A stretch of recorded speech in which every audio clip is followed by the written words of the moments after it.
Lara, the owner and founder of Offspring Education, and you are tuning into episode number 3 in our Videos for Educators series.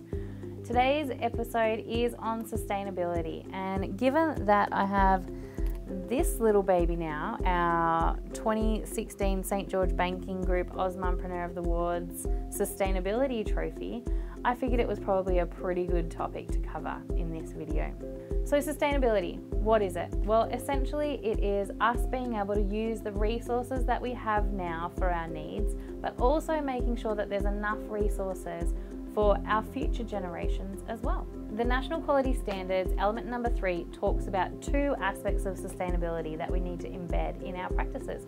The first one is embedding sustainability in our everyday practices, and the second one is being able to ensure that our children are environmentally responsible as well. As educators, I think we do a really great job at embedding sustainable practices into our services. Things like turning light switches off when our rooms aren't used, and making sure taps are turned off properly, and recycling materials wherever we need to, having a garden bed, all of those things are in most centres that I go and visit.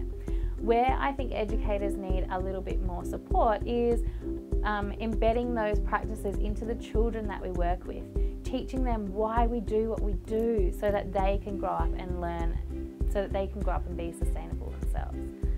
We also need to consider the fairness aspect of sustainability. So where are our products made from?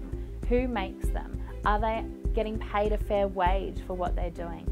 Are they working under fair working conditions? All of those things we really need to think about when we're an educator. As an educator, we have the capacity to be the change we want to see in the world. So if you're not sure where your products come from, then I suggest you go take a look and do a bit of research. So why is sustainability important? Well, we need to be able to make sure that our children are going to care for future Earth.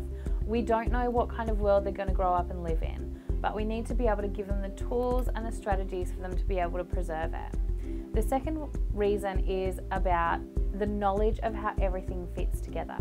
There was a recent research study done by Woolworths that showed that 1/3 of children just don't understand where fruit and vegetables come from. Without that knowledge, then how are they going to know to be able to preserve it? So how do we teach children about this giant concept that is sustainability? Well, we need to explain things as we do them for them. So as we empty out our water tray and tip it out onto the garden, we need to explain it for them.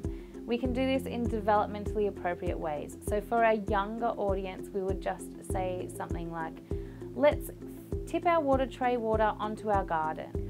For our older kids, we can use deeper language about sustainable concepts. So we can say something like, we need to recycle our water from our water play tray and pour it onto our garden. The other key thing to remember about teaching children to be sustainable is that we need them to be able to experience nature to fall in love with it. So we need them to get outside and be a part of nature and develop a love for it in its natural surroundings. We also need to be bringing nature inside as well.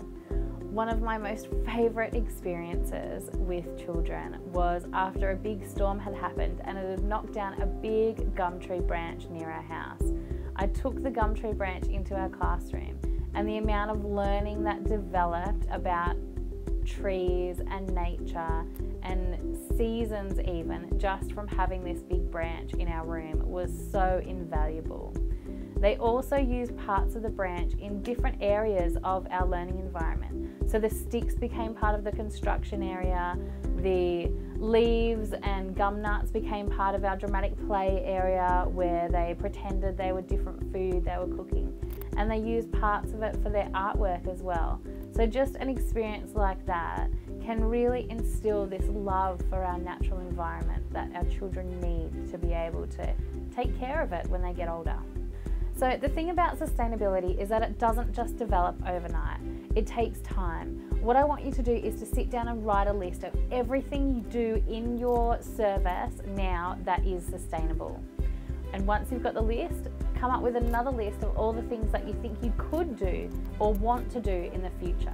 If you're struggling for ideas, check out our website. There'll be a checklist on there for you to be able to work with. If you've got a big project idea that will fully embed sustainability into your practice, then I want you to think about looking for a grant for it.